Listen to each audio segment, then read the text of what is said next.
Kemarin kita sudah membahas tentang kapasitor ya. Jadi kapasitor ini sistem dua konduktor yang dipisahkan pada jarak tertentu, diberi rapat muatan yang sama namun berlawanan tanda. Gitu ya.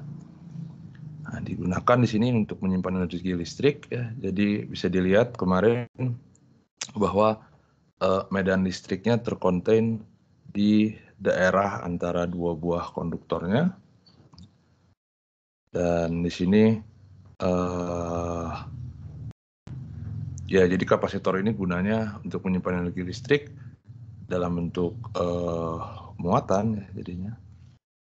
Nah, di sini muatan yang tersimpan dalam kapasitornya adalah Q sama dengan C kali delta V, di mana Q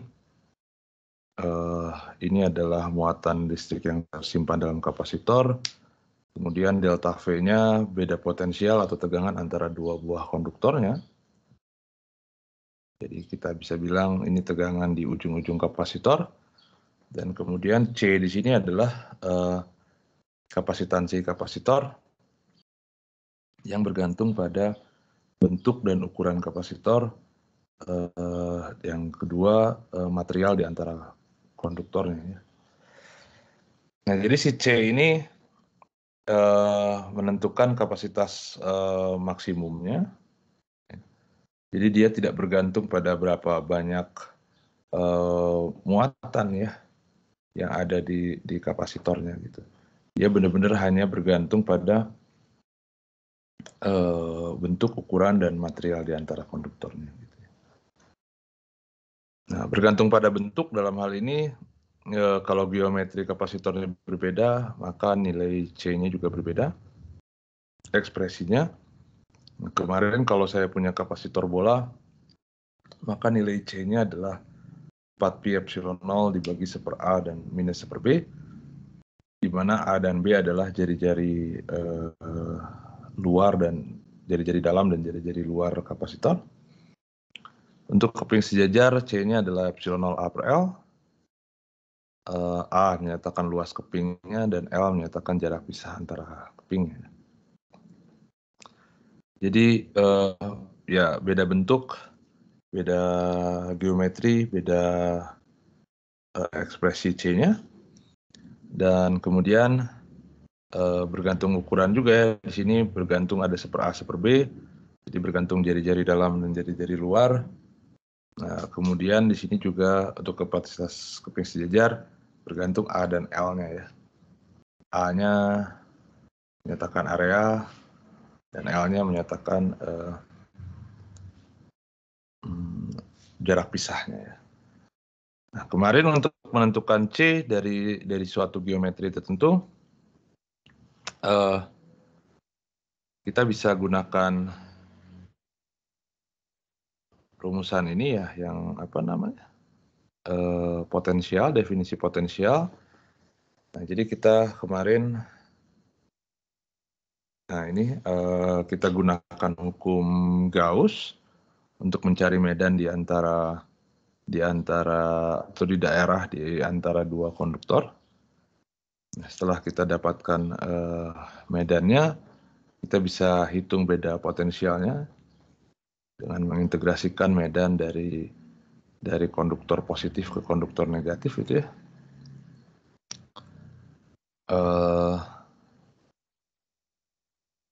Kemudian dari sini kita bisa dapatkan ekspresi relasi antara Q dengan delta V. Nah, konstanta di depannya itu yang kita sebut sebagai C-nya ya. Untuk keping sejajar juga sama, kita cari medan di antara dua konduktor. Nah, kemudian kita hitung beda potensialnya dan didapat relasi antara Q dengan delta V. Nah, jadi idenya seperti itu selalu. Nanti kalau diberikan geometri yang lain juga sama, kita cari medan di antara kedua konduktor tersebut, daerah di antara dua konduktor tersebut, kemudian kita hitung medannya dengan menggunakan Gauss, kemudian masukkan ke relasi beda potensial antara dua konduktor, kita integrasikan E-nya, itu kita dapat ya relasi antara Q dengan delta V.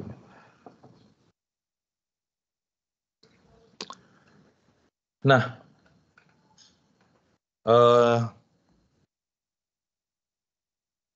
berbeda tidak bergantung pada geometrinya, kita bisa nyatakan kapasitor itu dalam sebuah diagram dengan bentuk seperti ini ya, dua keping sejajar, dua garis sejajar seperti ini. Nah, dua garis sejajar ini memang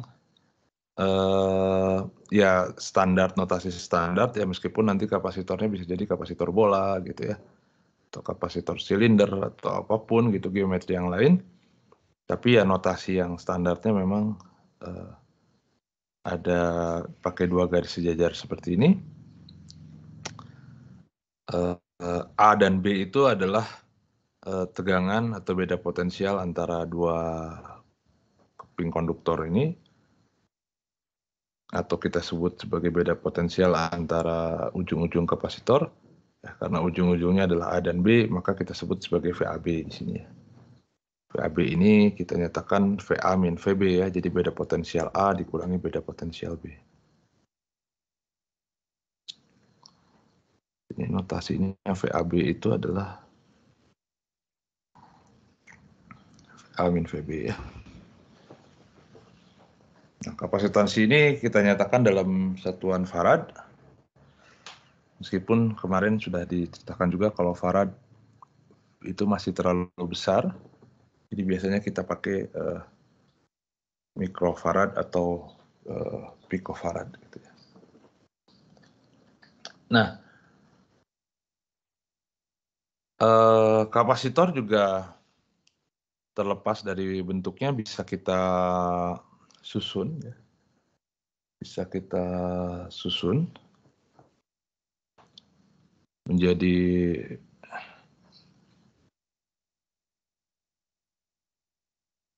jadi misalkan kalau saya punya banyak kapasitor, kita bisa hubungkan kapasitor-kapasitor tersebut menjadi susunan gitu ya. Nah, tapi susunan itu selalu bisa kita split jadi dua tipe yang kita sebut sebagai susunan seri dan susunan paralel gitu ya. Jadi kalau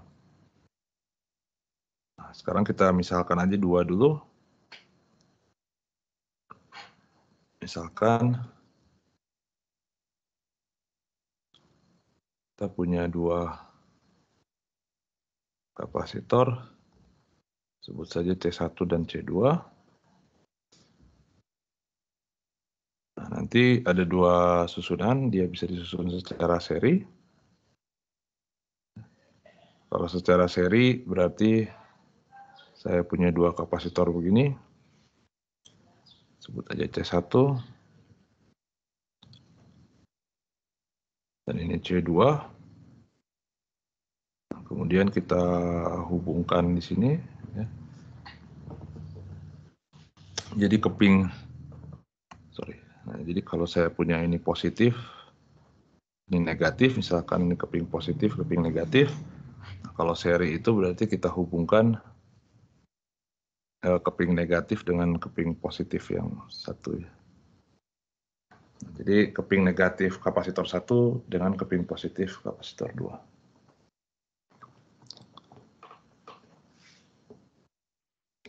Nah, kalau susunan paralel,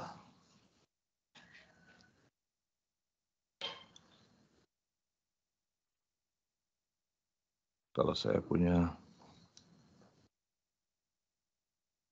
C1, ini positif, ini negatif. Nah, kita hubungkan yang positif dengan yang positif. Ini C2. Kita hubungkan yang positif dengan yang positif. Yang negatif dengan yang negatif. Kemudian kita tarik beda potensi di sini.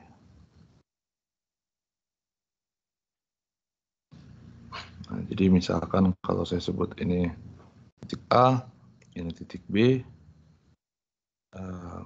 ini sebut titik C. Ini titik A, ini titik B. Nah, di sini untuk menghubungkan dua buah kapasitor ini kita gunakan kabel. Nah, kabel itu tersusun dari catatan sedikit.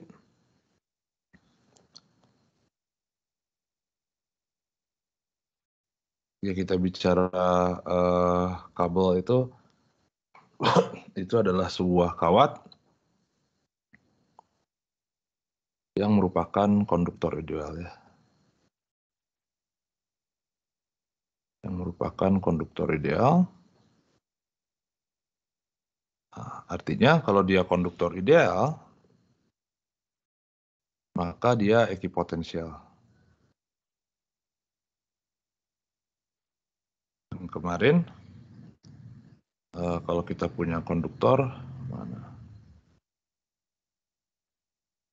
Konduktor. Nah, ini ya, setiap titik dalam konduktor itu punya potensial yang sama ya, dia ekipotensial.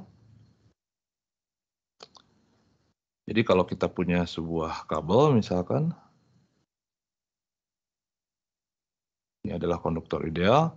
Kalau kita tinjau dua titik di sini, A dan titik B gitu ya. Kita tinjau di sini karena dia konduktor ideal dan ekipotensial, maka di sini VA itu sama dengan VB ya. Atau VAB-nya jadi sama dengan 0 ya. Nah, artinya karena VAB-nya sama dengan 0, ini menunjukkan dua buah titik ini punya potensial yang sama. Nah, biasanya kita tidak tuliskan sebagai dua titik yang berbeda gitu ya. Di sini A, biasanya di sini ditulis juga jadi A gitu. Ini untuk menyatakan bahwa dua titik ini punya potensial yang sama. Nah, jadi misalkan seperti ini.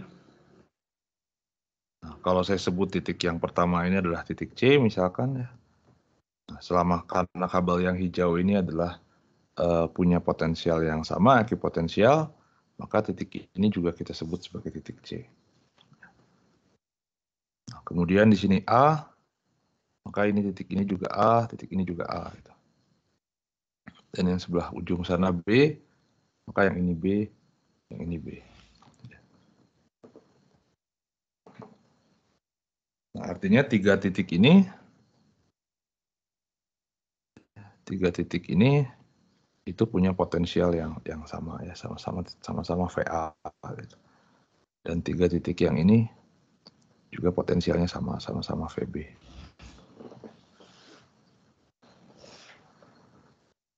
Oke, nah sekarang karena kapasitornya sudah bermuatan, maka tentunya ada muatan yang tersimpan, sebut saja di sini Q1, ini Q2, ini juga sama, yang ini Q1 misalkan, yang ini Q2. Nah, setiap susunan kapasitor itu selalu kita bisa bikin rangkaian atau kapasitor ekuivalen. Jadi yang ini adalah ekuivalen dengan satu buah kapasitor. Jadi ini tegangannya A. Nah, ekuivalen dengan ini. Nah, ini kita sebut satu kapasitor ini kita sebut sebagai kapasitansinya kita sebut sebagai CS dan muatannya kita sebut sebagai QS. Dan yang ini juga sama. Yang ini ekuivalen dengan satu buah kapasitor. Ini A, di sini B. Ini masih sama, ini plus minus. Ini kita sebut sebagai CP dan ini QP. Nah, sekarang kita lihat. Nah, berarti properti dari kapasitor seri ini, kapasitor ekuivalen ini dikarakterisasi oleh CS dan QS, untuk yang paralel oleh QP dan CP. Jadi kita harus tentukan nih berapa CS QS, berapa CP QP gitu ya. Nah,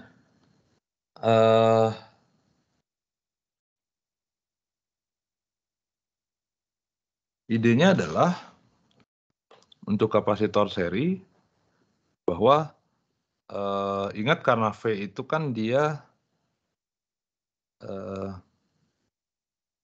apa namanya, skalar ya. Nah, jadi kalau saya hitung V dan dia integral karena integral itu linear.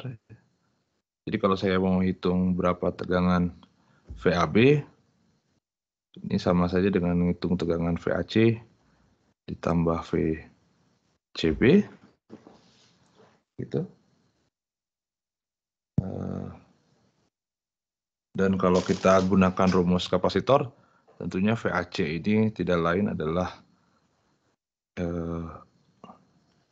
apa namanya, tegangan C1 ya, tegangan jepit C1, tegangan jepit C1, dan VCB adalah tegangan C2. Nah, maka dengan menggunakan rumus kapasitor ini bahwa Q adalah C kali VAB. Oh ya, dan VAB adalah tegangan dari CS ya. Nah, jadi dengan menggunakan relasi kapasitor, saya punya di sini adalah QS per CS sama dengan VAC-nya adalah Q1 per C1 ditambah Q2 per C2. Nah, di sini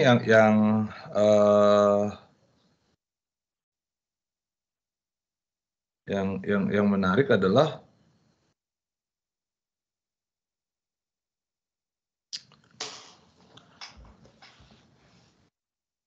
bahwa tidak ada lagi aliran muatan ya. Tidak ada lagi aliran muatan pada kabel C ini sebenarnya. Ya. Karena tidak ada lagi aliran muatan pada C ini, tidak boleh lagi ada aliran muatan karena dia udah kita tinjau elektrostatik, maka muatan di C1 itu haruslah sama dengan muatan di C2 gitu ya. Nah, jadi kalau untuk seri, untuk kasus seri, maka Q1 itu haruslah sama dengan Q2.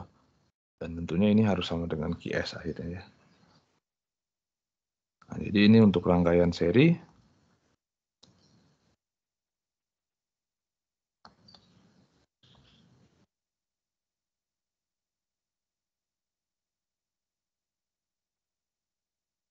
Muatan-muatan yang tersimpan pada tiap kapasitor itu harus sama. Sehingga ini bisa kita coret semua. Jadi akhirnya adalah saya punya relasi seperti ini, 1 per CS sama dengan 1 per C1 ditambah 1 per C2.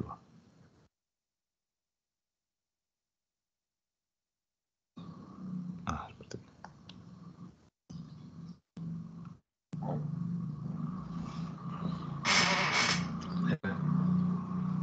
Nah, ini susunan untuk kapasitor seri.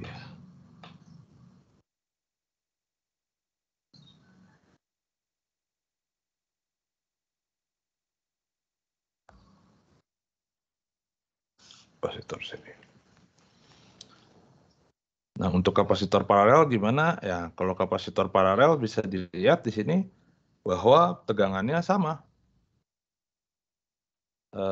Tegangan jepit C1 adalah VAB, tegangan jepit C2 juga VAB.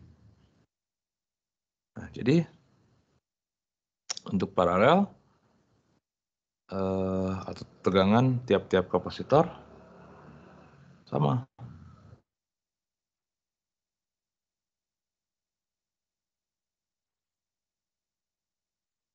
Tiap-tiap kapasitor sama ya. Nah, karena dia tegangannya sama, maka karena C-nya berbeda ya, karena C-nya berbeda tentunya di sini tentunya key-nya juga jadinya berbeda gitu ya. Nah, tapi kalau di sini adalah key P, di sini key 1, key 2 ya. Nah, berarti key P itu kan jumlah total muatan yang tersimpannya. Nah, dalam hal ini berarti pasti key P itu tidak lain adalah jumlah dari key 1 plus key 2 ya. Jadi untuk paralel, muatan yang tersimpannya itu merupakan jumlah ya, dari muatan di kapasitor 1 dan muatan di kapasitor 2. Dari sini kita bisa gunakan relasi kapasitor juga. Untuk Qp adalah Cp dikali VAB. Untuk Q1 adalah C1 dikali VAB. Dan ini C2 dikali VAB. VAB-nya bisa kita coret. Akhirnya saya punya Cp sama dengan C1 ditambah C2.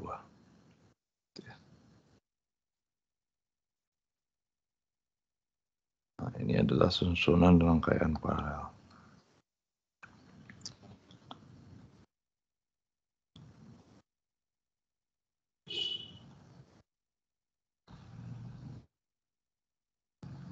Rangkaian paralel.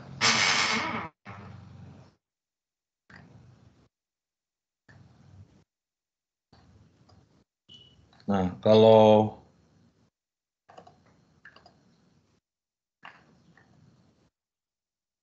kita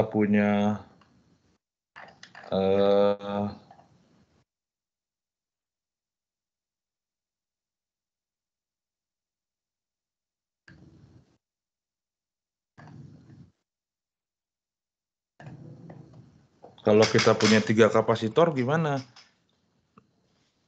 Ya, 3 kapasitor sama juga ya. Susunannya selalu bisa kita breakdown menjadi susunan seri dan susunan paralel. Misalkan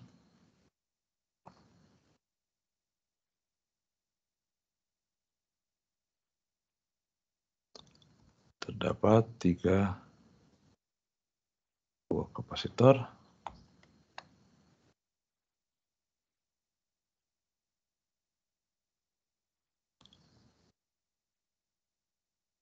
C3. Nah, tentunya di sini oke.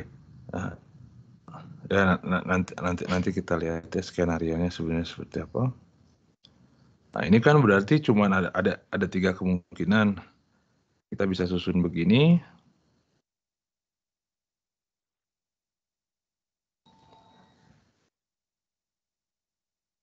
Ini C1,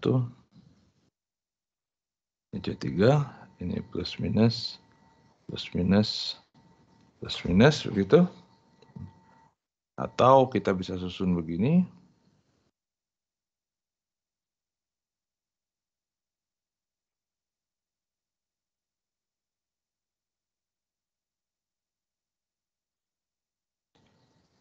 Plus minus, plus minus, plus minus. Di sini C1, C2, misalkan C3, A ini B. Atau bisa juga begini misalkan.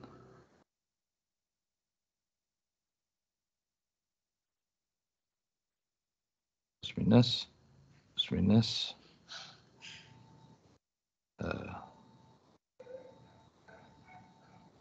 Ini A, ini B misalkan, ini plus minus. Sebut aja misalkan ini C1, C2, C3. Jadi susunannya bisa banyak dan tentunya masing-masing atau setiap susunan ini selalu kita bisa bikin rangkaian ekivalennya, kapasitor ekivalennya. Jadi ini bisa kita selalu asumsikan sebagai satu buah kapasitor, tentunya dengan sebut aja CE dan QE gitu ya, ekivalen. Nah, pertanyaannya adalah tentunya berapa nilai CE dan berapa nilai QE-nya. Nah, kalau kita lihat yang di sini, ini adalah pure seri. Karena di sini seri, benar-benar seri. Kalau dia seri, ya berarti jelas di sini QE itu adalah harus sama dengan Q1, harus sama dengan Q2, harus sama dengan Q3. Dan kalau begitu nanti 1 per CE, 1 per C1 ditambah 1 per C2, 1 per C3 ya, dengan cara penurunan yang sama. Nah, kalau yang ini paralel. Kalau paralel berarti nanti QE-nya jumlah ya, Q1 ditambah Q2 ditambah Q3. Berarti nanti CE-nya adalah C1 ditambah C2 ditambah C3 ya, dengan cara yang sama seperti ini. Nah, kalau yang ketiga ini adalah gabungan. Ya, kalau gabungan bisa dilihat di sini C1 dan C2 itu disusun paralel. Nah, kemudian gabungan C1 dengan C2 disusun seri dengan C3 gitu ya. Dengan C3. Nah, jadi bisa dilihat di sini muatan di Q3 itu haruslah sama dengan muatan gabungan C1 dan C2.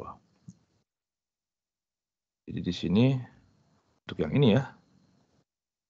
Jadi Q3 itu harus QE haruslah sama dengan Q3, haruslah sama dengan Q1 plus Q2 ya.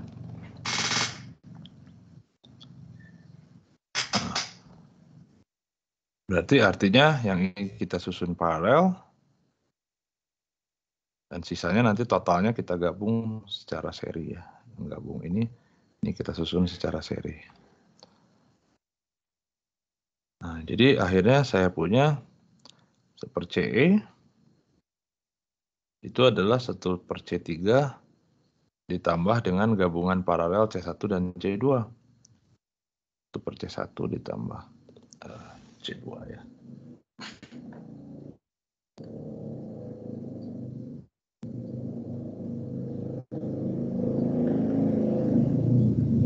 Oke. Ada pertanyaan dulu?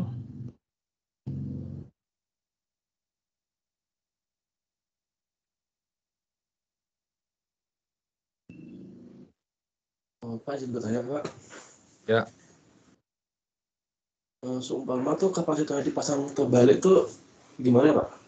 Nah, oke. Jadi ini skenario-nya sebenarnya seperti apa gitu ya, sehingga kondisi-kondisi ini itu terpenuhi nih. Ya, kok bisa Pak ini begini gitu ya. Nah, jadi skenario yang ini itu jadi skenarionya saya bikin sini, skenarionya adalah pertama sebenarnya yang kita punya itu adalah kapasitor kosong. Jadi yang kita punya di sini itu awalnya kapasitor itu semua kosong. Jadi 2 atau lebih kapasitor kosong. Nah, jadi kalau kosong, jadi kita punya kosong itu dalam artian tidak bermuatan ya. Tidak ada muatan, tidak bermuatan.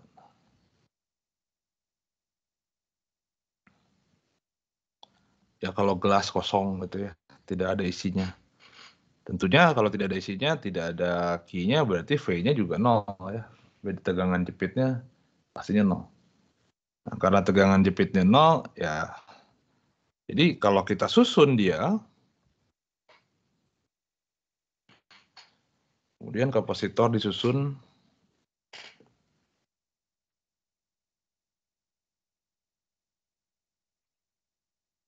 disusun dengan konfigurasi tertentu.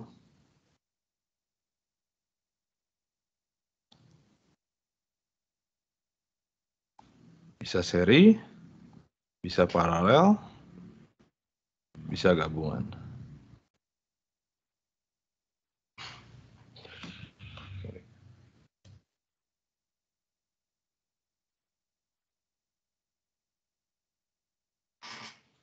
Nah, tentunya di sini karena kapasitornya kosong, ya, beda potensialnya juga 0, tidak ada lagi sebenarnya istilah terbalik atau enggak gitu ya.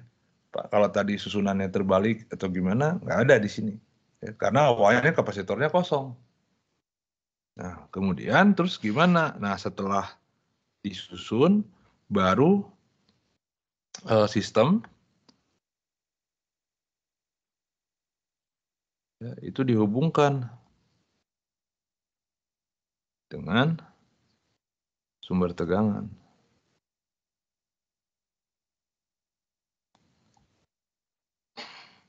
Nah, baru sistem dihubungkan dengan sumber tegangan dan kemudian dibiarkan tuh sistem si kapasitornya itu ngisi kan ya, sekarang karena dihubungkan dengan sumber tegangan, ada muatan yang ngalir ke kapasitor, mulai disimpan di kapasitor, sampai kapan? Sampai tunak. Tunak itu apa? Tunak itu maksudnya adalah kapasitornya penuh.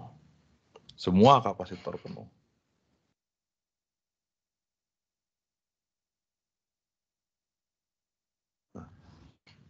Setelah tunak, cabut tuh sumber tegangannya. Nah, ketika dicabut sumber tegangan, nah, jadi ketika kondisi tunak, ini semua itu adalah kondisi ketika tunak. Tidak ada lagi aliran muatan antara kapasitor di sini. Nah, sehingga konfigurasi ini plus minus misalkan di sini atau plus minus seperti ini atau bahkan yang ini ya semua. Nah, konfigurasi ini adalah konfigurasi setelah tunak ya. Setelah tunak dengan skenario seperti ini ya. Jadi awalnya kapasitornya kosong.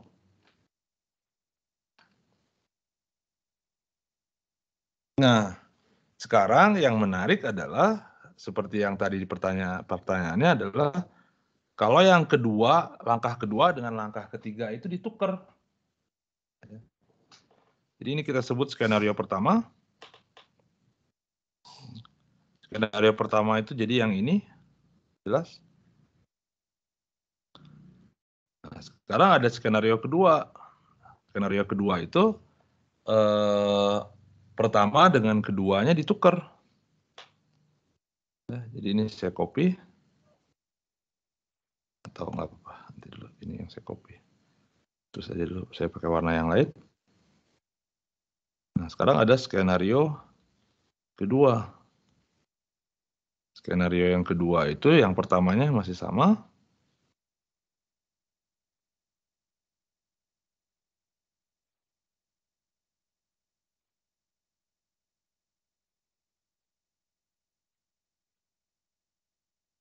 Warna biru. Kita balik ini warna merah. Nah, cuman skenario keduanya sekarang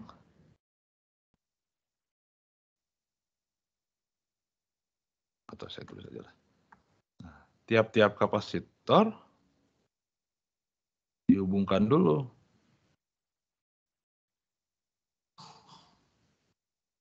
Dihubungkan dengan sumber tegangan hingga tunak.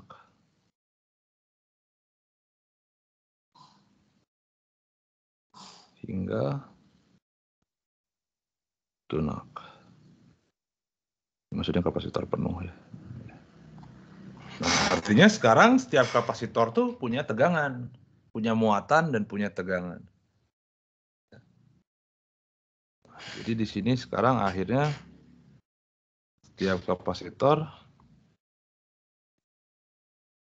itu sudah bermuatan ya, punya muatan. Kalau punya muatan berarti ada polaritasnya tadi ya, mana yang positif, mana yang negatif. Nah, setelah ini yang ketiga baru kapasitor disusun.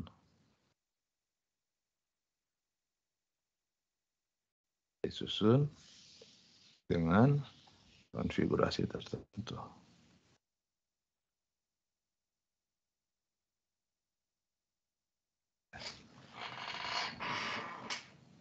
Susun itu maksudnya dihubungkan dengan konfigurasi tertentu. Nah, di sini baru tadi pengaruh ya. Karena sekarang itu mungkin dipasangnya kebalik gitu ya polaritasnya. Nah, sekarang kita lihat skenario ini lebih detail. Kita ambil aja 2 buah kapasitor misalkan ya. Jadi saya punya 2 buah kapasitor. Kosong nih. Saya sebut aja ini A, ini B. Dan saya punya kapasitor lain. C2, ini A, ini B. Sorry, bukan A, B. Ini C, ini D. Tentunya karena kapasitor kosong, A dengan B, pegangannya sama ya, karena beda potensialnya 0, toh kosong gitu ya. C dengan D juga sama. Nah, yang menarik setelah kita hubungkan, misalkan kita hubungkan dengan suatu sumber tegangan, ya, baterai misalkan. Ini plus, di sini minus, kita hubungkan juga nih dengan baterai, di sini plus, di sini minus. Sehingga sekarang kapasitor punya muatan. Keping ini positif, negatif, keping ini positif, negatif. Sebut aja ini muatannya Q1, ini Q2 ya. Sampai penuh tuh diisi. Jadi masing-masing kapasitor diisi sampai penuh.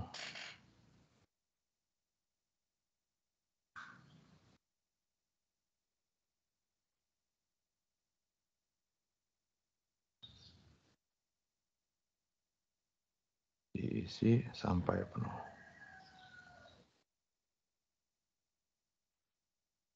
Nah, setelah penuh kita cabut. Ya. Nah, sekarang kapasitor 1 punya muatan C1, punya muatan Q1, kapasitor C2 punya muatan Q2. Nah, sekarang baru kita susun. Nah, cara nyusunnya kan berarti beda-beda ya, ada berbagai kemungkinan. Nah, sekarang kita lihat skenario yang pertama, misalkan ketika dihubungkan terminal positif dihubungkan dengan terminal positif.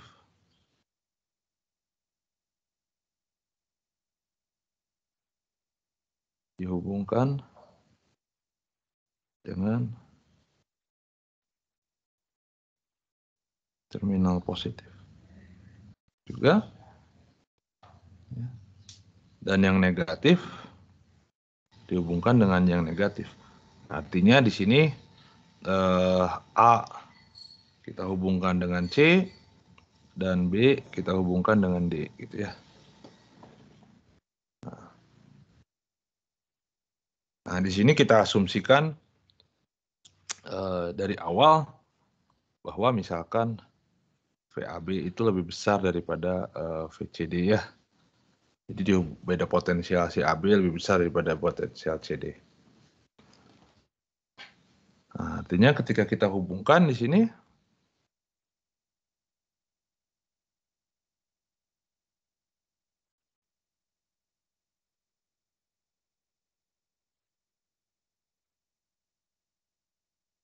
ini A, ini C, ini B, ini D, ini plus, ini minus, ini plus, ini minus. Sorry, ini C1.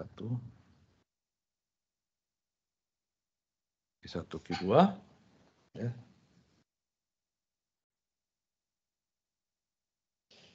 Nah, di sini kan ada beda potensial antara A dengan C.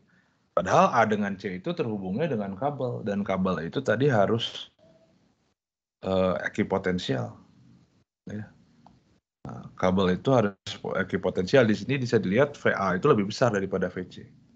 Ya. Nah, jadi di sini ada beda potensial.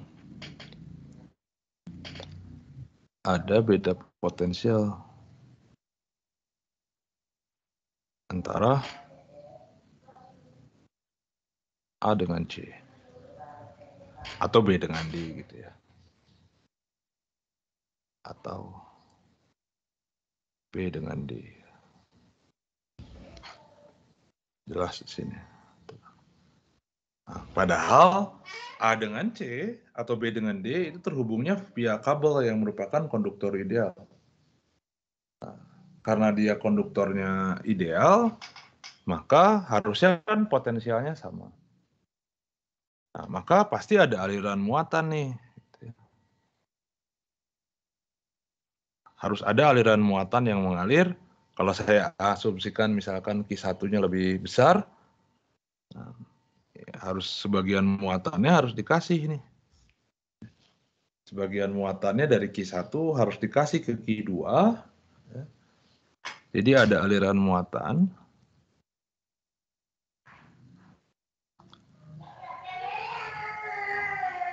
Sedemikian sehingga nanti tegangan A dengan tegangan si C itu harus sama. Sampai tegangan A itu harus sama dengan tegangan C, dan tegangan B itu harus sama dengan tegangan D. Ya.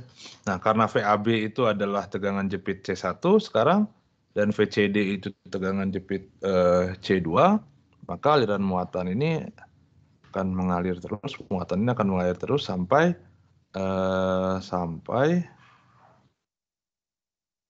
tegangan kapasitor 1 itu sama dengan tegangan C2 ya, tegangan kapasitor 2.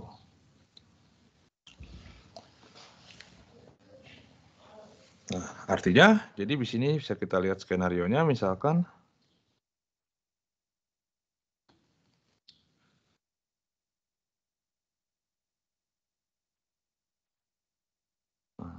nanti berarti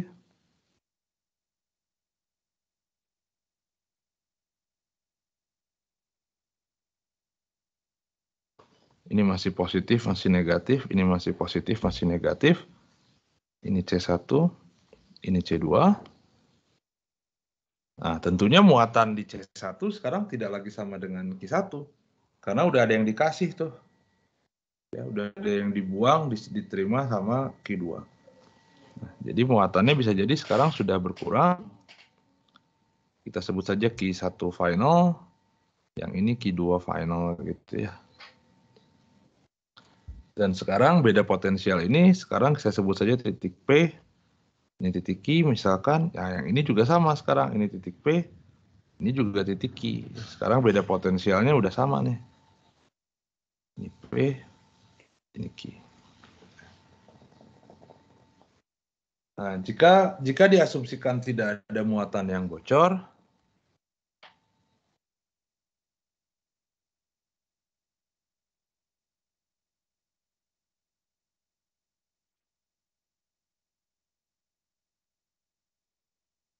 tidak ada muatan yang bocor, nah, maka keakaran muatan berlaku bahwa Q1 final ditambah Q2 final itu ya harus sama dengan Q1 dengan Q2 ya.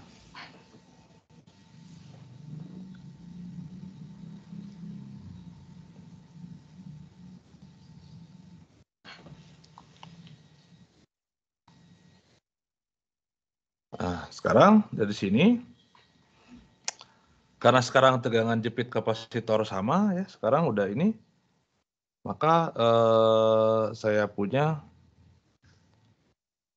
relasi ini juga karena tegangan jepit kapasitor sama. Ups.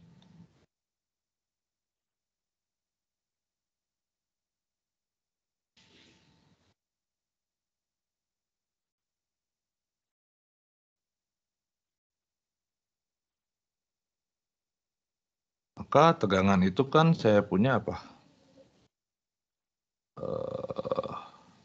Q per C ya. Jadi saya punya Q1F per C1 itu sama dengan Q2F per C2.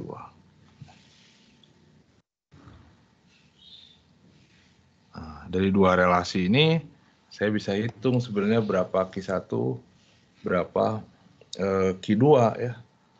Di sini Anda bisa solve lah ya langsung. Jadi saya punya relasi Q1F ya sama dengan, saya tuliskan saja langsung, dikali Q1 plus Q2 dan C1 sorry.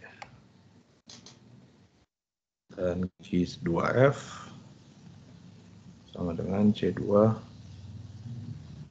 1 plus C2 C1 Q2 ya.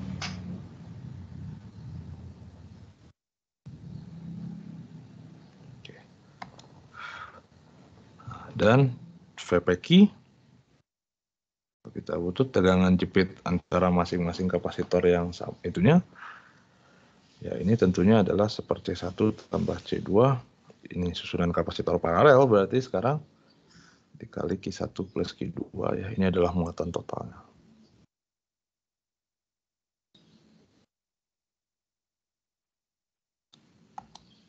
Jadi ini adalah muatan pada masing-masing kapasitor sekarang.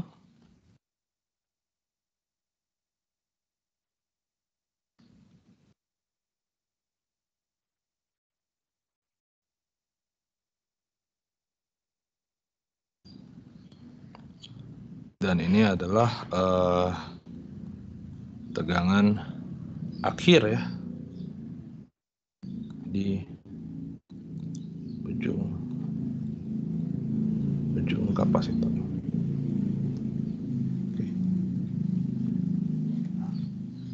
Saya izin sebentar ya.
Oke, kembali lagi.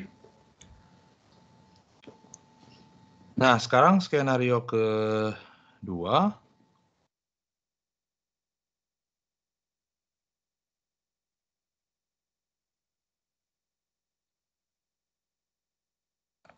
Kalau kita balik. Ya, jadi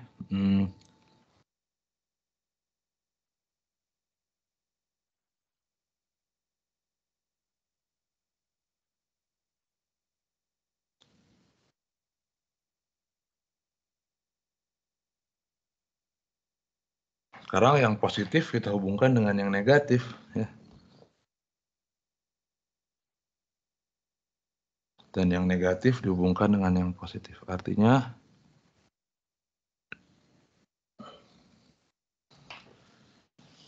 A dengan D sekarang, ya, dan B dengan C. Dibalik. Nah, kalau dibalik gimana? Di sini kita asumsikan bahwa misalkan ya Q1 ini lebih besar daripada Q2 ya.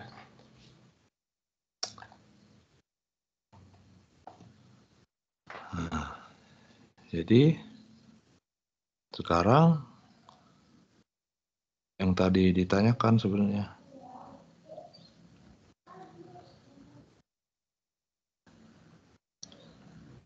ini C1, nah yang ini dibalik nih. Ini D, berarti ini C, ini negatif, ini positif. Nah, sekarang ini dihubungkan.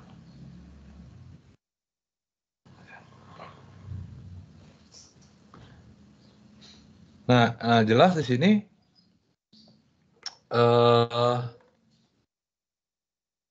A dengan C itu tidak lagi, udah jelas polaritasnya beda ya. Kalau polaritasnya beda, pasti beda potensialnya juga beda. Yang satu positif, yang satu negatif.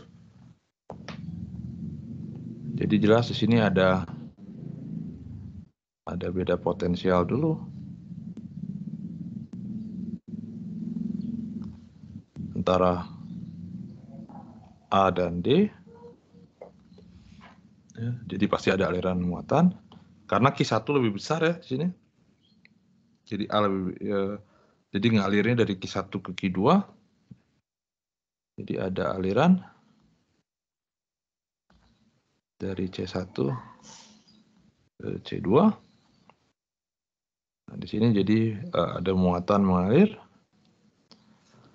Nah, bisa dilihat muatan positif di sini mengalir ke muatan negatif. Nah, jadi aliran muatan positif misalkan dari C1 ngalir ke sini. Kalau yang skenario yang ini ya, muatannya positif mengalir dari kutub positif di C1 ke kutub positif C2. Jadi akhirnya muatannya si Q1 itu mengecil, tapi muatan Q2-nya itu membesar. Muatannya membesar. Nah, di sini muatan Q1-nya tentunya mengecil karena dia mengalir, tapi karena dia ke kutub negatif, nanti kan sebagian justru jadi netral gitu ya. Jadi akhirnya muatan si Q2 juga mengecil, jadi Q1 mengecil, Q2 juga mengecil. Besarnya ya, besarnya mengecil. Jadi artinya beda nanti beda potensial antara minus dan plus ini juga makin lama makin kecil ya. Makin lama makin kecil. Nah, sampai kapan gitu ya? Ya sampai tidak ada lagi beda potensial antara keping satu, keping yang kiri dengan keping yang kanan. Jadi sekarang kapasitor C2 itu kosong akhirnya. Sampai kosong gitu ya. Nah, jadi ada skema, jadi akhirnya nanti di sini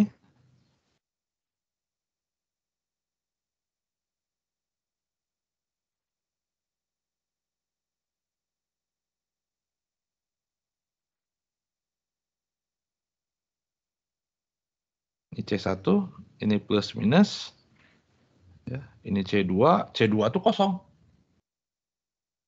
Ini kosong.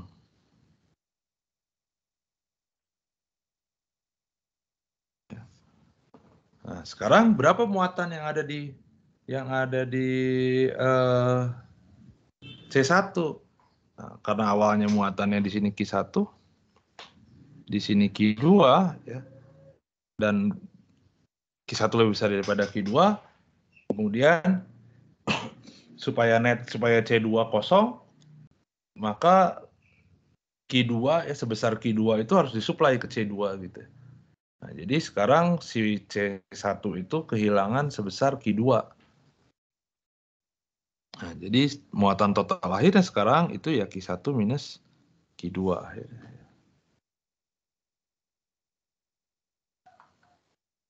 Nah, tapi sekarang di sini kita lihat di sini P misalkan ya, di sini Q.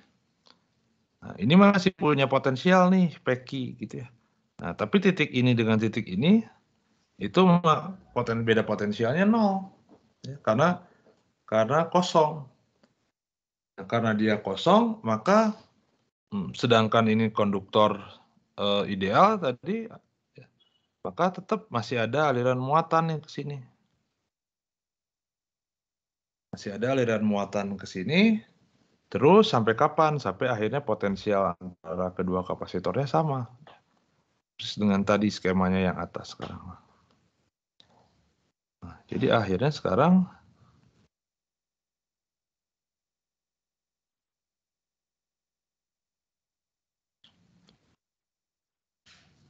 ini plus minus, ini plus minus, ini adalah Q1 final, ini adalah Q2 final. Ini R, ini S misalkan, ini R, ini S. Sekarang potensialnya sama nih. Ya. Nah, lihat di sini sekarang polaritasnya jadi sama nih sekarang ya. Polaritasnya jadi sama. R dengan R itu semuanya jadi positif. Ya. S dengan S juga sama, ini kutubnya negatif. Jadi sebelah kiri semuanya kutubnya positif. Sebelah kanan semuanya kutubnya negatif. Nah, kita bisa gunakan rumus yang ini ya, karena rumusnya sama. Sorry, ini plus ya, bukan minus. Ini plus. Nah, tinggal diganti aja sebenarnya dari plus jadi minus ya. Jadi rumusnya sama. Oh ya udah saya tuliskan dulu saja.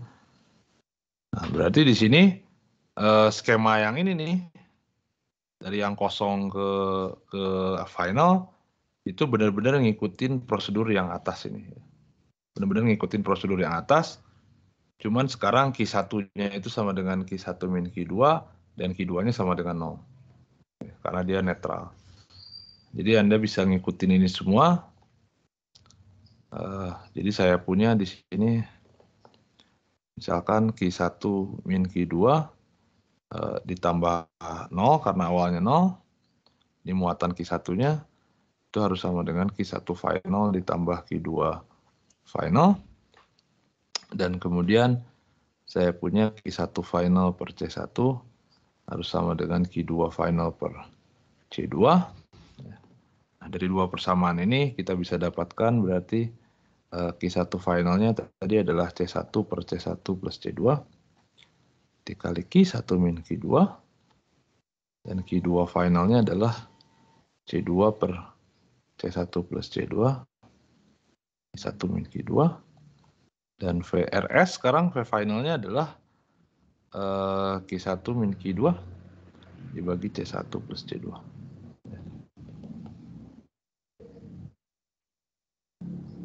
Nah, jadi kalau skemanya tadi polaritasnya yang disusun terbalik gimana? Ya begini, jadi ada pengosongan dulu. Ya, pengosongan salah satu kapasitornya dulu, baru kemudian dia ngebalik polaritasnya. Gitu. Oke, ada pertanyaan?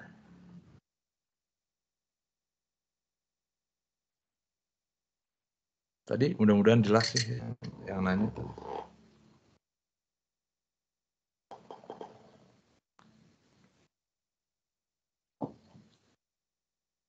Pertanyaan?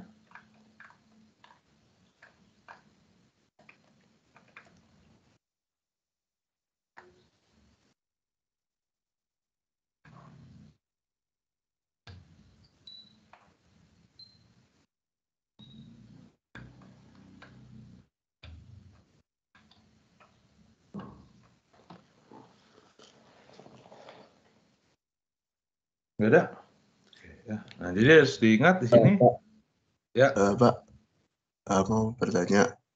silakan. Apa namanya? Itu kok yang kasus yang coba dilihat yang kasus pertama tadi, Pak. Ya. Kok apa ya? Saya masih belum ngeh kok apa ya? Beda potensial di A sama beda potensial di C kok sama ya, Pak? Oh, sama B sama D kok bisa disamain, Pak? Kalau Jadi boleh tahu. awalnya kan jelas antara A dengan C itu kan beda potensialnya, ya kan? Toh dia di charge dengan dua baterai yang bisa jadi berbeda gitu ya. C-nya juga berbeda. Jadi akhirnya beda potensialnya bisa jadi berbeda secara umum.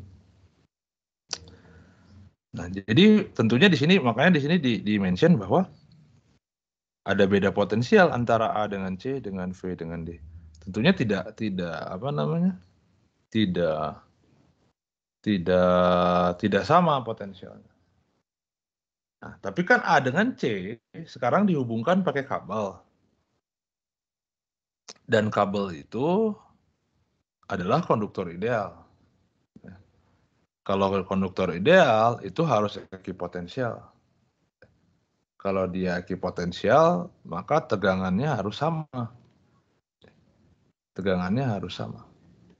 Nah, jadi akhirnya ketika saya hubungkan antara A dengan C, di sini ada beda potensial. Karena ada beda potensial, dia nggak mau, si konduktor itu nggak mau ada pada potensial. Dia pengennya potensialnya itu sama antara ujung kabel A dengan ujung kabel C itu harusnya potensialnya sama. Nah, terus gimana potensialnya sama? Supaya potensialnya sama, ya muatannya dikasih dari Q1 ke Q2 itu apa namanya? Dialirkan gitu ya. Dialirkan muatannya dari Q1 ke Q2. Sehingga karena ada aliran muatan dari Q1 ke Q2, si C1 sekarang itu dia kehilangan muatan. Karena dia kehilangan muatan, artinya tegangan jepitnya mengecil. Karena tegangan jepitnya mengecil, jadi akhirnya ya si VA juga makin kecil. Dan sekarang si Q2 sebaliknya dia nerima muatan positif gitu ya. Jadi Q2 makin besar, kalau Q2 makin besar, maka tegangannya juga makin besar, maka VC juga makin besar. Nah, jadi VA-nya makin kecil, VC-nya makin besar. Sampai kapan? Ya sampai dia sama akhirnya. Yang satu mengecil, yang satu membesar kan lama-lama sama. Bisa kemungkinan dia ketemu sama. Nah, ketika sama, VA sama dengan VC, tidak ada lagi tuh beda potensial. Nah, sekarang berarti sepanjang konduktor ini sudah ekipotensial.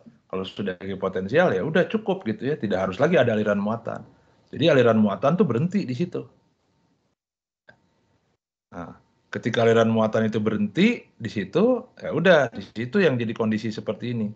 Jadi VA dengan VC-nya sekarang jadi sama, seri label gitu ya. Seri label, jadi titik A saya sebut sebagai titik P. Nah, titik C karena potensialnya sama, sekarang kita sebut juga sebagai titik P di sini. Jadi akhirnya menunjukkan bahwa potensialnya ini sama gitu. Gitu kira-kira. Awalnya sih A dengan C beda gitu ya. Cuman aliran muatan sampai tegangan di titik A dengan di C-nya sama. Itu kira-kira skenario-nya.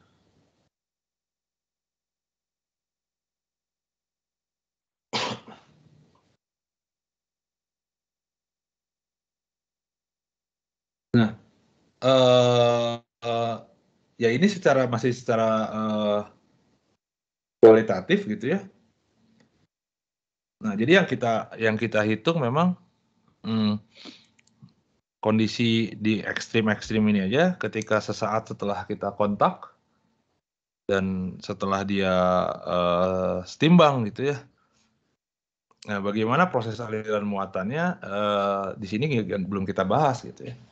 Nah, nanti kita bahas setelah kita membahas tentang rangkaian arus arah. Nanti bisa kita cek bagaimana sebenarnya mekanisme transfer muatan itu sebenarnya.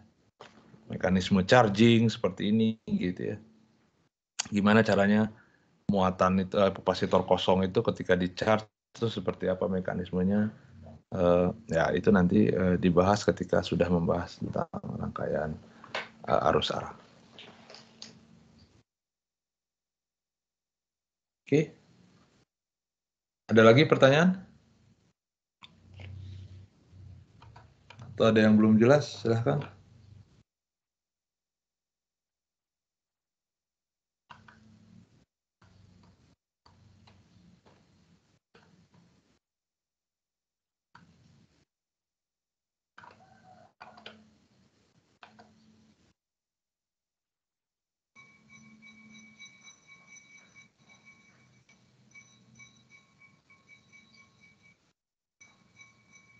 Nggak ada?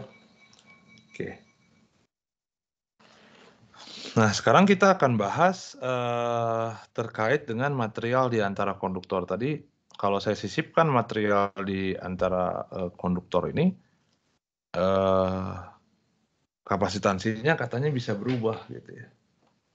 Nah, kenapa kapasitansinya berubah?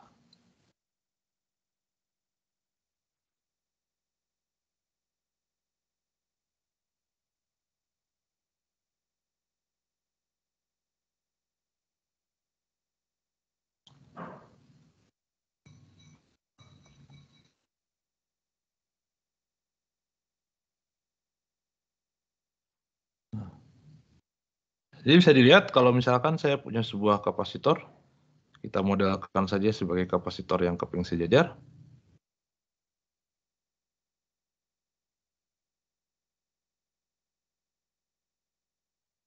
Nah, kita bisa lihat di sini kan tentunya muncul medan elektrik di region antara dua konduktor ini.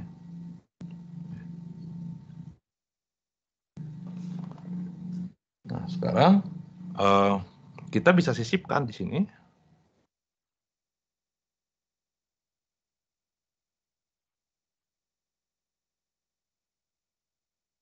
Sisipkan material dielektrik. Dielektrik itu isolator ya sebenarnya.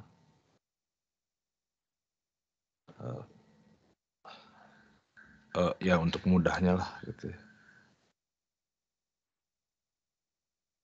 Ke daerah antar kepingnya.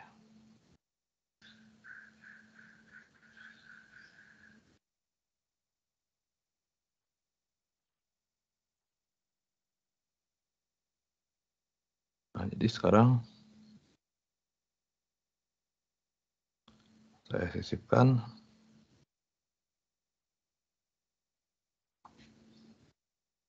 Terus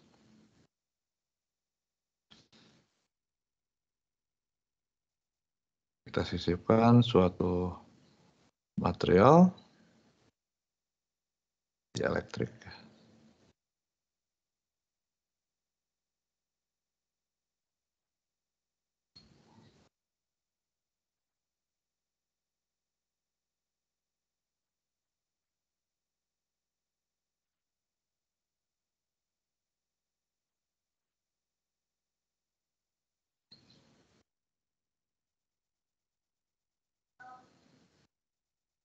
Nah, jadi ini adalah material dielektrik.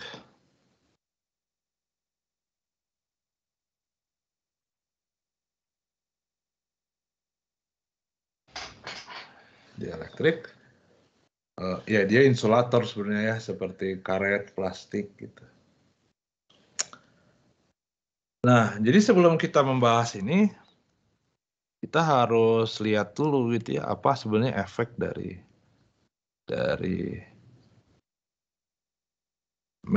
material dielektrik ini kalau kita simpan dalam sebuah medan listrik gitu ya.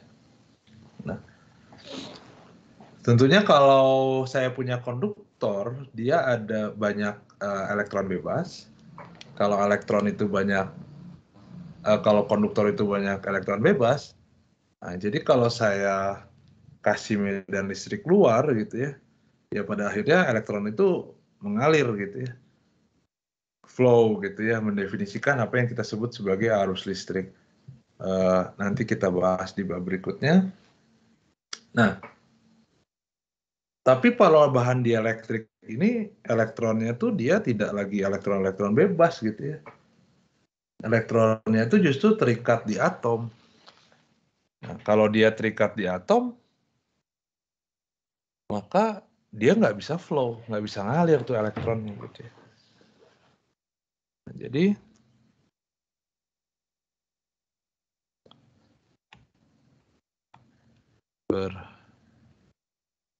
berbeda dengan konduktor, di mana konduktor itu isinya elektron, banyak elektron bebas.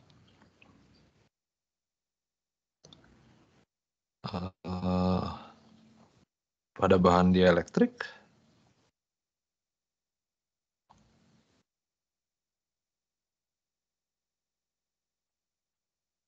elektron itu terikat kuat di atomnya ya.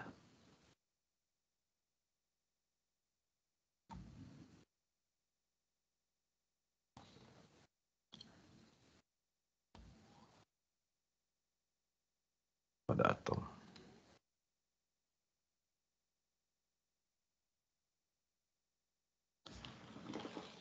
Nah, tapi tidak berarti tidak ada efeknya gitu ya.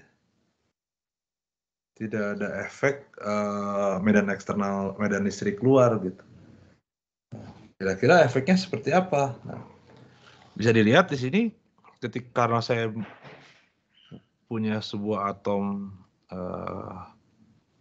netral gitu ya. Nah, atom itu kan pada dasarnya saya punya sebuah inti atom dikelilingi oleh suatu cloud gitu ya. Suatu awan elektron gitu ya.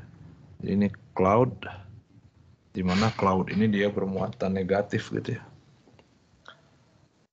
Jadi ini negatif. Jadi ini inti atom.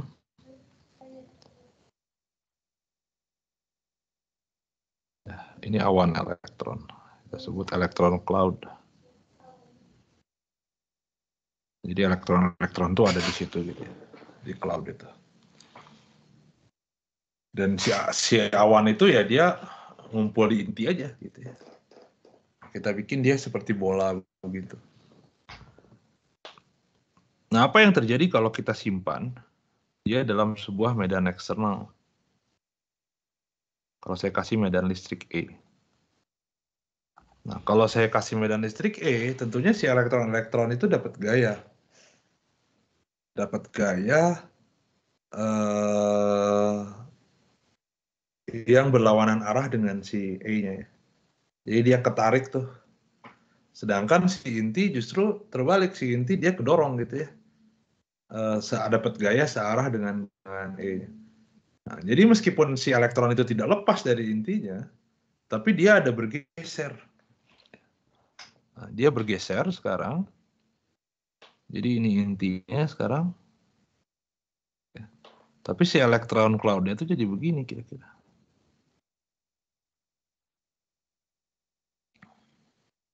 Nah, tidak lagi simetrik, tapi sekarang rada bergeser gitu ya.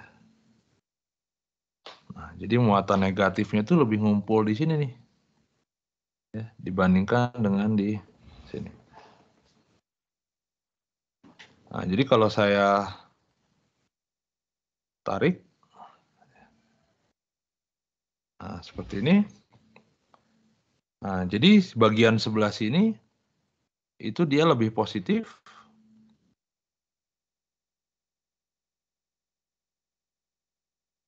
Dan bagian sini itu bermuatan negatif.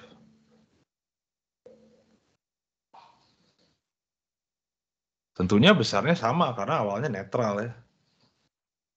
Nah, jadi pada akhirnya si atom itu dia membentuk suatu seperti kayak dipol. Seperti kayak dipol listrik. Bergeser di mana di sebelah sininya muatan positif, di sebelah sininya muatan negatif gitu. Nah, ini digambarkan sebagai representasi seperti ini aja. Seperti jadi elips, asalnya bola, sekarang jadi elips gitu ya. Ada momen dipolnya ya, dari negatif ke positif. Nah, sekarang jadi kalau gitu, ketika saya punya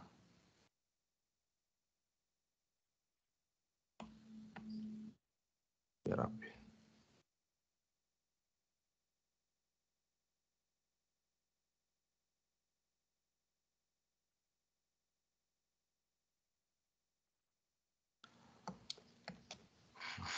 ketika saya punya dua buah keping, ini plus sigma, ini minus sigma, dan kita punya, nah ini misalkan material, saya material dielektriknya gitu ya. Nah, sekarang ada medan elektrik di sini.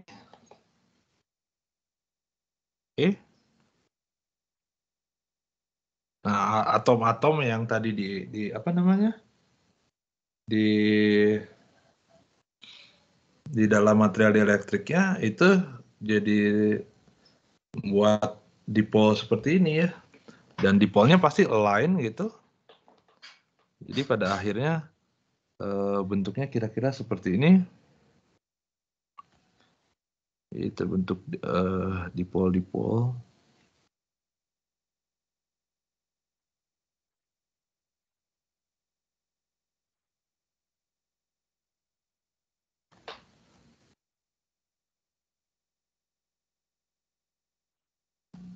Ini negatif, positif, negatif, positif, negatif, positif.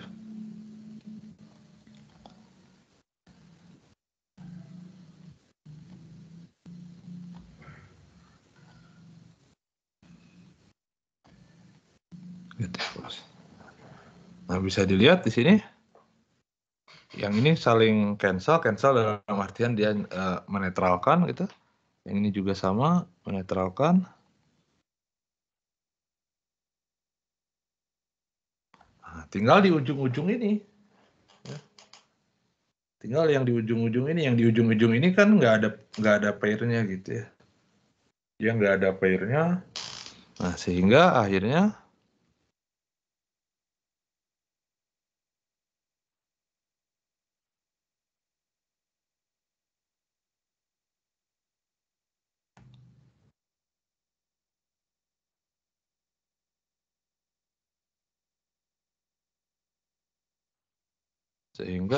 yang di sini itu lebih negatif.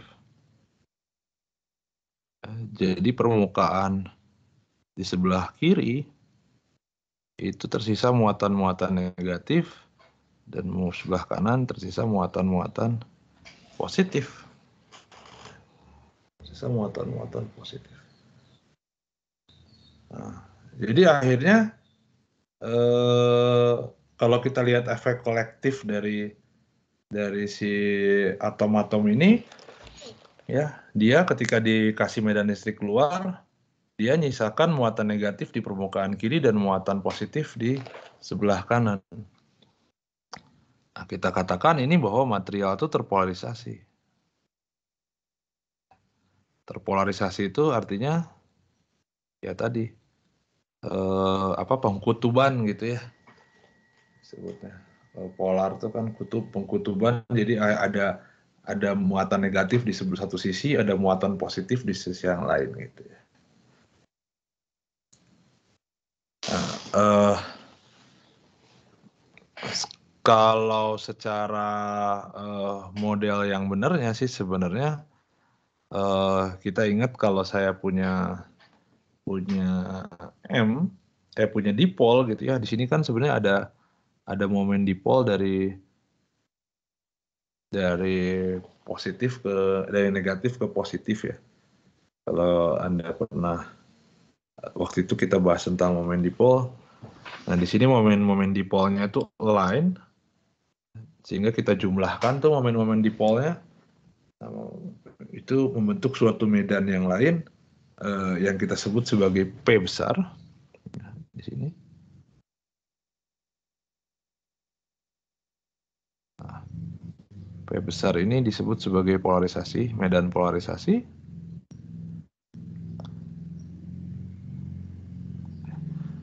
Dan dia besarnya, arahnya, P-nya itu sama dengan epsilon 0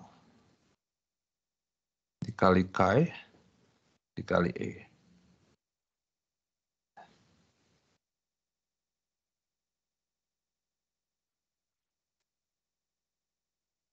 Nah, Chi ini disebut sebagai suseptibilitas listrik, namanya. Suseptibilitas listrik yang merupakan sifat dari material elektriknya, sifat elektrik material.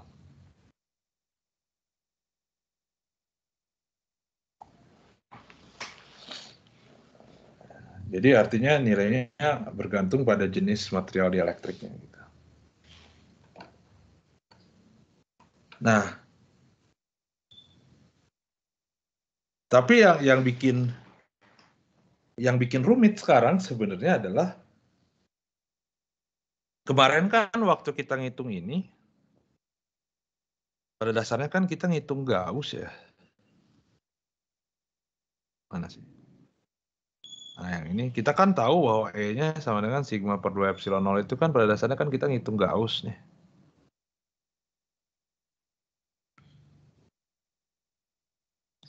Bidang. Nah, kita kan ngitung Gauss begini. Jadi artinya kita bikin permukaan Gauss tuh yang menembus si bidangnya. Dan dari sini kita dapatkan sebenarnya bahwa medannya adalah sigma per 2 epsilon 0. Nah, problemnya adalah sekarang, kalau kita tinjau kasus yang sama, kemudian kita cari medannya, misalkan ini yang tutup positif, kemudian kita punya material dielektrik di sini.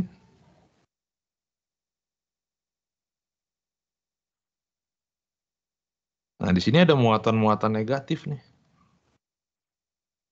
Ya. Nah, jadi akhirnya kalau saya bikin permukaan Gauss di sini, silinder kan ya.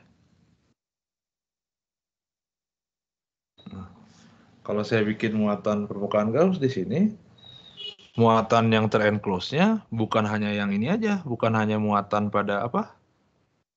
Pada keping gitu ya sekarang. Tapi juga ada muatan pada si dielektrik ini. Nah, untuk membedakan yang muatan pada keping ini kita sebut sebagai key free. Kenapa disebut sebagai key free? Karena dia muatan bebas ya, ada di konduktor gitu. Kalau konduktor kan muatannya muatan bebas. Nah, kalau yang di dielektrik kita sebut sebagai key bound. Bound itu terikat gitu ya. Kenapa terikat ya? Karena muatannya kan terikat di atom gitu ya kalau dielektrik gitu ya. Nah, sehingga sekarang kalau kita hitung muatan yang terenclose-nya itu jadi ada dua, ada yang free ditambah yang bound. Ya.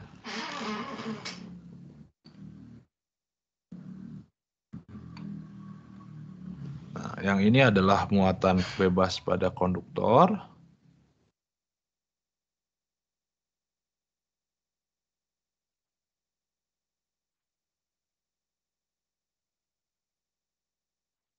Dan yang ini adalah muatan terikat. Dan terikat pada material dielektrik. Nah, kenapa ini bisa muncul? Ya, ini muncul karena akibat adanya medan polarisasi.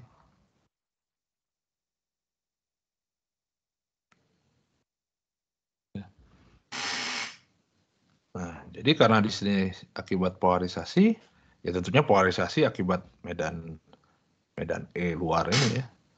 Nah, di sini bisa kita tuliskan Qb itu, ya, Q bound yang enclosed itu sama dengan negatif dari sama seperti hukum Gauss ya, tapi bukan medan E, tapi medan P, medan apa namanya polarisasi.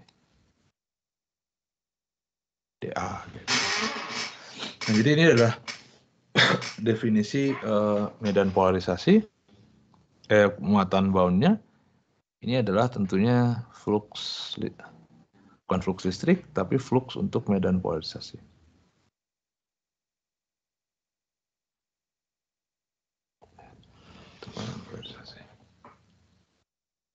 Nah, jadi kalau saya tuliskan, kalau kita punya hukum Gauss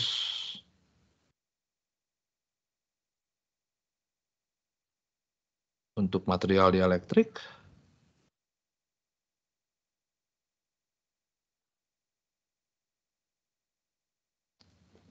saya punya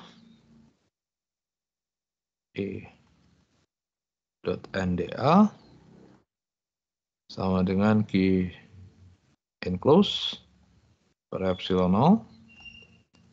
Nah, tapi Q enclosed per epsilon 0 itu bisa saya bongkar jadi yang free per epsilon 0 ditambah yang bound.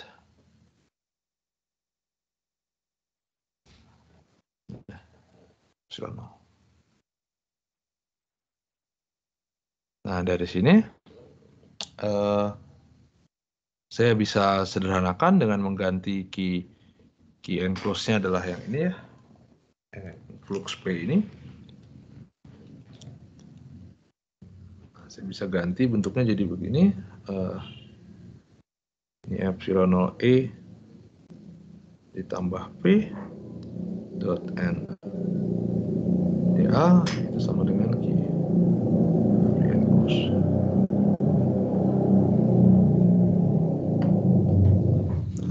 Yang ini itu ada namanya khusus. Terus kita bisa sederhanakan lagi sebenarnya karena saya punya rumus P-nya adalah seperti ini, epsilon loci kali E. Jadi epsilon 0 E-nya bisa saya keluarkan sebenarnya. Jadi 1 plus chi dikali epsilon 0 E. Nah, yang ini itu ada namanya khusus yang dikenal sebagai D. D itu disebut sebagai displacement field. Displacement field. Ya, medan pergeseran. Ya. Nggak tahu kenapa saya sebutnya medan pergeseran, displacement field. Nah, kalau Anda kerja nanti di material elektronik misalkan gitu ya, apalagi ya pokoknya di kerja tentang elektromagnetik tapi di geofisik misalkan ya gitu, di material elektronik segala macam, nanti banyak kerjanya tidak dengan medan E tapi dengan medan D ini, dengan displacement field-nya ini.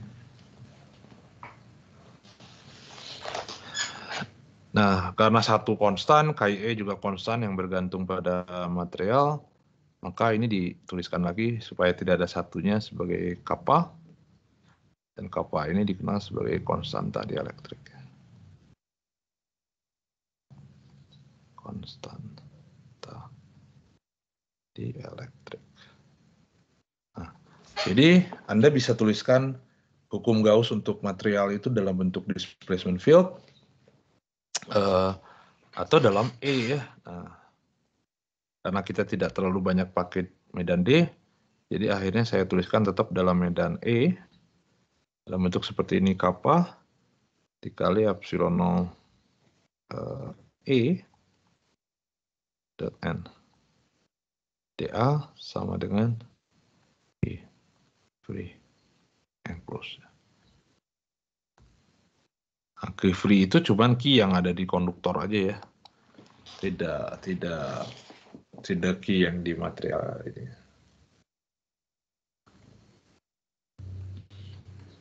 Nah, secara umum si kappa ini dia memang bergantung pada posisi, ya.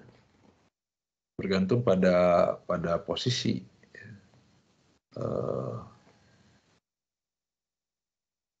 Nah, tapi kalau materialnya tuh homogen, yang itu yang akan mostly kita dibahas itu material yang homogen, bukan hanya homogen tapi juga dia ini isotropik sih udah ya. Kita asumsikan jika materialnya seragam uniform,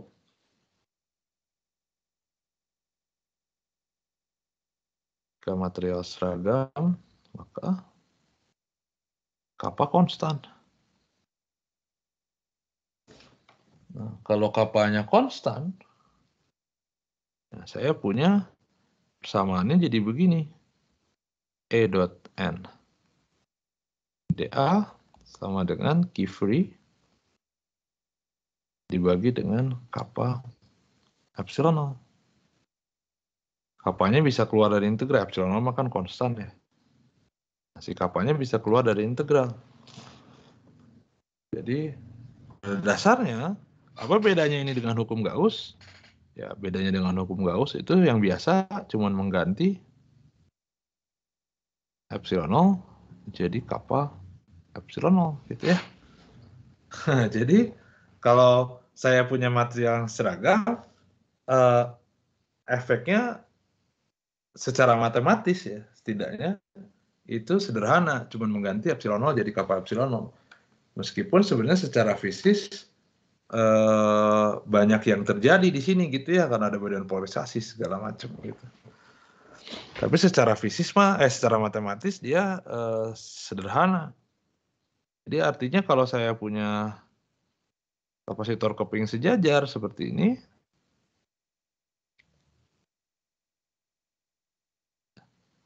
nah saya punya C-nya kan adalah epsilon 0 A per D per L ya. Ini jarak pisahnya adalah L. Nah sekarang kalau saya punya kapasitor yang sama, kemudian saya sisipkan material dielektrik yang seragam. Ini dielektrik yang seragam. Dielektrik seragam. Sebut saja konstanta dielektriknya kappa. Nah, mau nyari C-nya, tinggal ganti aja epsilon 0 jadi kappa epsilon 0. Ya. Jadi yang asalnya epsilon 0 diganti jadi kappa epsilon 0 kappa L. Selesai. Kalau dia seragam.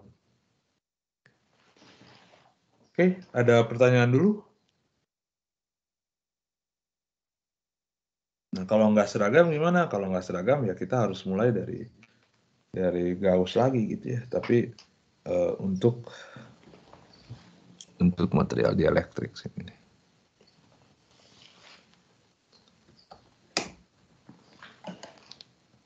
Pertanyaan? Ada?